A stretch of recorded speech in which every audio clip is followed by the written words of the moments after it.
Bonjour and welcome to the Tarot of Claude. Today I'm going to be doing the 2022 yearly tarot reading for the sign of Leo. Those are general readings, they will not resonate with everybody. Please take what applies directly to your situation and leave the rest behind. If you would like a more comprehensive picture of your 2022, you may want to check your Sun, Moon, Rising and Venus signs. Alternatively, I have done a 2022 tarot reading pick a deck style, which I will leave you a card for if you would like to check this out. So what energies do we have for 2022 for my Leo viewers?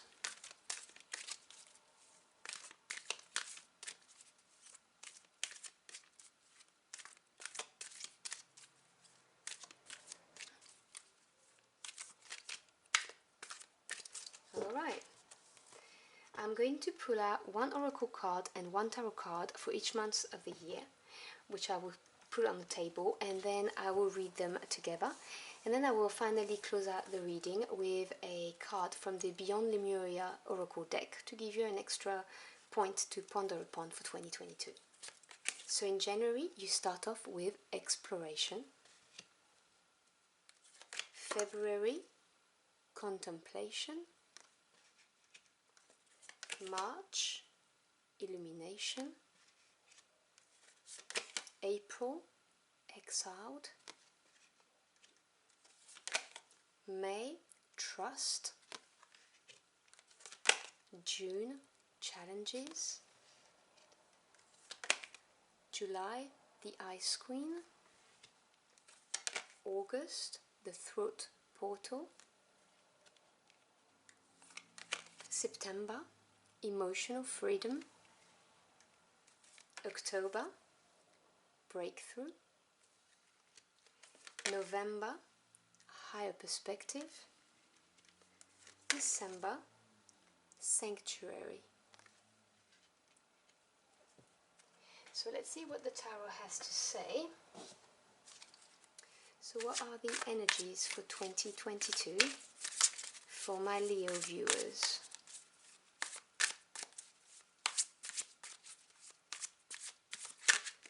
Okay, this one jumped, so I'll take it. This is the card of strength, Major Arcana.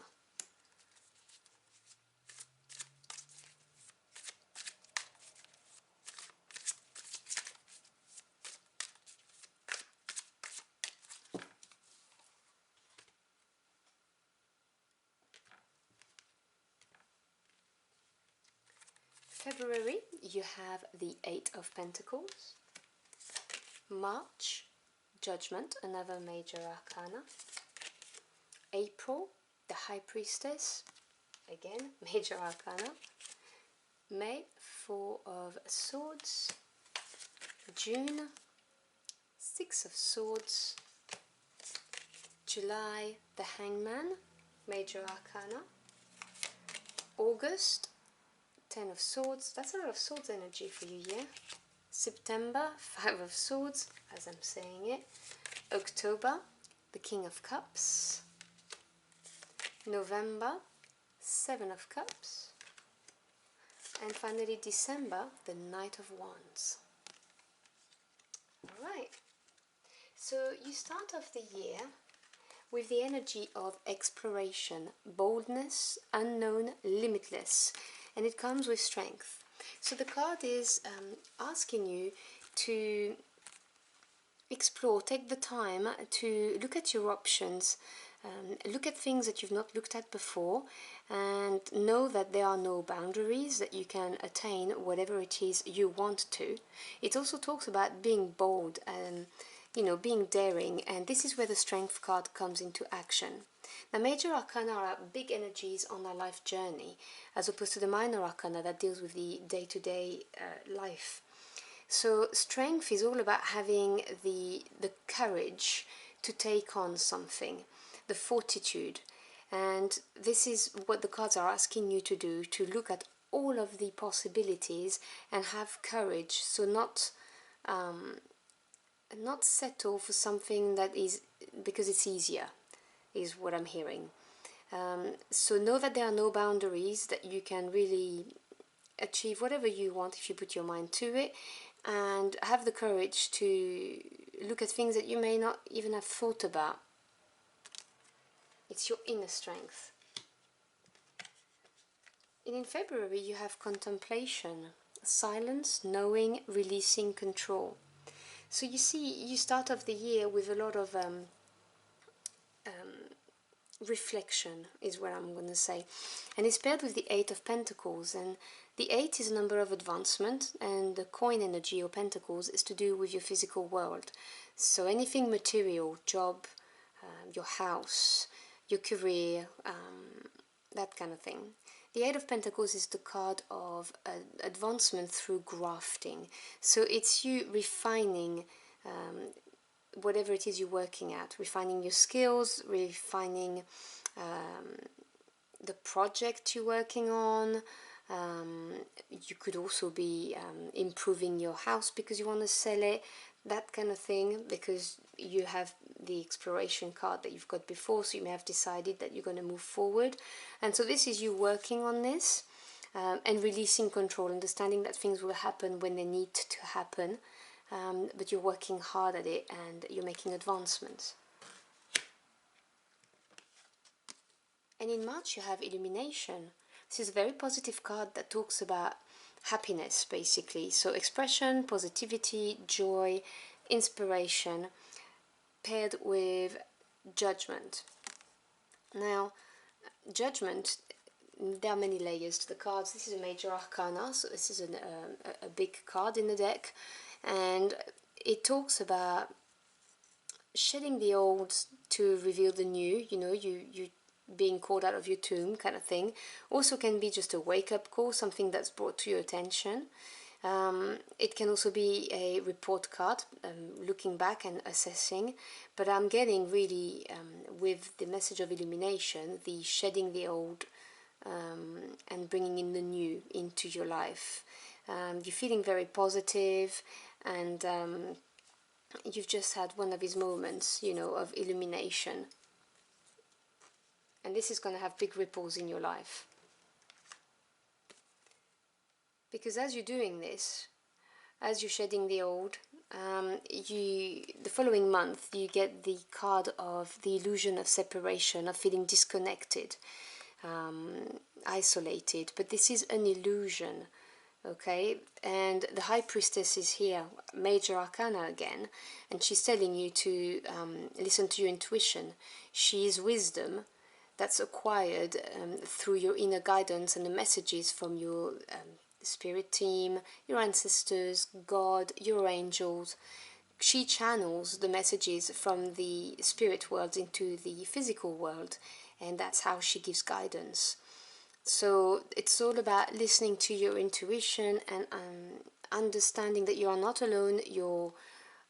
You know, whatever it is you believe in, you are not alone. God is around you, your angels are around you, your ancestors, maybe people who passed away were very close to you, they're here, and they're telling you not to feel disconnected, because there's no reason for this. And in May you have the card of trust, overcoming your doubts, insecurities, and having the patience. And it pairs nicely with the Four of Swords. The Four is the number of stability, and Swords is to do with your mind, your thoughts.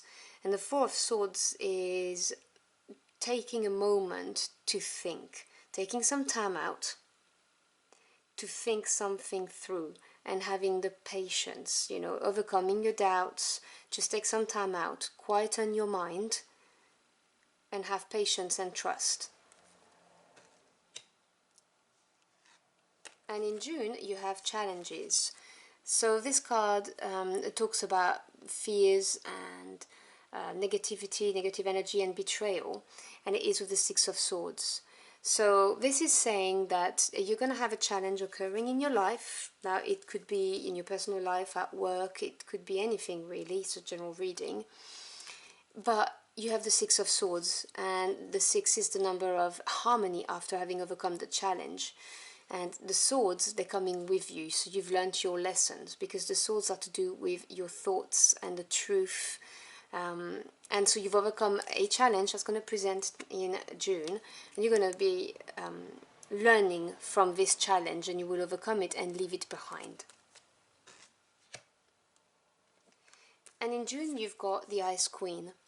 And this is the card that reminds me of the Hermit in the Tarot, because it's about self-analysis, introspection. It's a card of shadow work, looking inside and finding out the answers that you're looking for, whether it's what do I really want out of life, or who am I really, those kind of big life questions, and looking within courageously.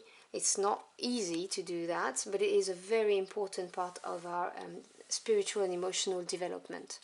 And it is paired with the Hangman, another major arcana. So you see, you're going to be dealing with very heavy, intense energies, but know that this year is looking like it's going to make you grow tremendously. The Hangman talks about looking at things from a different point of view and a period of standing still, not moving, but that's because you need to do this introspection. The Hangman's here to allow you to go within and do your shadow work. And in August you get your throat portal and the Ten of Swords. Now the throat portal refers to the chakra, the throat chakra, and it's about speaking your truth, having the courage to do so. It's also listening, but it really is about expressing yourself, not leaving things unsaid, and speaking from a point of truth. And it's paired with the Ten of Swords. Now the 10 is a number of completion, and swords, as I said to you, is your thoughts, but it's also truth and communication.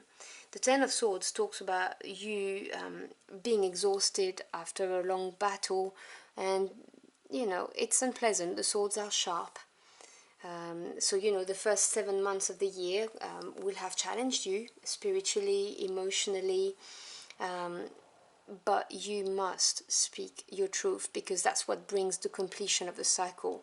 That 10, that completion will occur if you speak your truth. And September brings you emotional freedom. So you see, from a point of speaking your truth to release the burden, you then go to flowing, rebalancing, emotional freedom. It talks about vulnerability, but I'm not getting this vibe because of the Five of Swords. The 5 is a number of change and challenges. And when it comes to the swords, because it's to do with your intellect and your thoughts, it talks about a breakthrough. It talks about doing things your own way. So once you've spoken your truth and you've put an end to this, you're gonna feel free enough to decide, you know what, I'm going to do it this way now. Whether it's how you lead your life, whether it's a change of how you behave at work or at home, you know, not tolerating maybe some behaviors around you. The Five of Swords is, this is a change in how you see things, and it is a breakthrough. It's an important moment, and you're going to do things your own way. And this is coming from this emotional freedom that you're going to get from speaking your truth. And in October you get breakthrough, leap of faith, freedom, new beginnings. So this is a very exciting card, because after all of these challenges and you having to have the fortitude, the courage to keep on and do things your way, learning lessons, you have the card of new beginnings, and it is with the King of Cups. So there's someone coming in October, that's what I'm getting. And the King of Cups is someone who masters his emotions and feelings. He is very mature emotionally, very loving, trustworthy king. Someone wonderful really coming into your life, and it could be male or female energy. It just represents the characteristic or attributes of this card. And in November you've got the card of higher perspective, awakening, unity. So you're feeling much more connected to your world and to people, probably due to this new beginning with your King of Cups. And this brings about the Seven of Cups. Now the 7 is number of assessment, evaluation, also experience. And as I said, Cups is to do with your emotions and feelings, and this is you being overwhelmed by the abundance of options that are presented to you. So choose wisely is the message, but you are going to have many options coming your way, and try and detach yourself emotionally from it to make the wise decision. You know, higher perspective, look at it from a vantage point of view. And in December, you get sanctuary, healing and comfort, faith, restoration. So in December, you're going to feel cozy is the word that comes to mind, because you have looked at all of your options, and the Knight of Wands appears, and the Knight of Wands are to do with your passion, what really fires you up, your desires, and the Knight signals a change, things moving, and it's fire energy, so it moves fast. So you're going to feel restored, and you're going to maybe have an invitation to go on a trip. It could be, if you're looking at your career, it could be you moving up, you know, becoming an offer of becoming a senior leader or partner. It could be going on an adventure with your King of Cups, for all we know, but this is a cozy card of restoration. You're at ease within you, and you're going to have something that's going to really, really excite you. Proposition coming in December. So the second half of your year is much more positive, obviously, but it only comes because of the challenges and the questions and the questioning about yourself and what you want from the first half of the year. There is no light without shadow, that kind of energy. So I think it's going to be a very interesting year for you. So let me pick out a card. Let me shuffle and stop at the picture that I feel is the right one for you.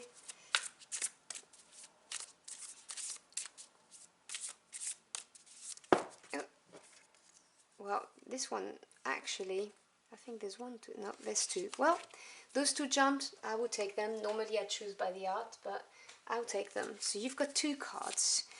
Okay, so you have this one here, which I think is beautiful. This is freedom. Okay, so you see, you do have the new beginnings, and I think I saw somewhere emotional freedom, that's right, which was July, August, September. So freedom means living as you choose, with your wings and heart open, able to direct your reality as you want. The quest for freedom seems innate. You may picture freedom in its more extreme guises, but when we truly feel free, our lifestyles may not change drastically. Limitation can be a state of mind. The only change might be choosing to live a certain way rather than feeling obligated. A shift of perspective can help bring lightness and choice. In the bigger picture, what does freedom look like to you? If you're feeling stifled, it is up to you to make a change. So that's your first one. And the last one is this one. And this is evolution. Let me put it closer to my eyes. Consider what evolution means to you. Is your evolution about growth, expansion, adaptation, success, or becoming a better version of yourself? Look for ways to flourish in the face of challenge. That's for your first half of the year, really, because the freedom card is more for the second half. Be creative and consider how you can make it more fun and inspiring. Alternatively, ask how you can learn, grow, and become stronger through what is happening for you. This is a very important point. You see, it's not happening to you, it's happening for you. You may be pushed to greater and deeper learnings, and it might be an uncomfortable process, but the strength, growth, and wisdom that come from journeying through the eye of the storm and embodying this knowledge is something no teacher can show you. So you see, this really represents your first half, and then you will move on to freedom. So I hope you've enjoyed your journey for the cards with me. I really enjoyed this reading for you. Thank you for giving me this opportunity. If you've liked this reading, do let me know in the comment box below. I'd love to hear from you. I wish you a wonderful 2022, packed with adventures and much happiness, and I hope to see you again very soon. Until next time, au revoir.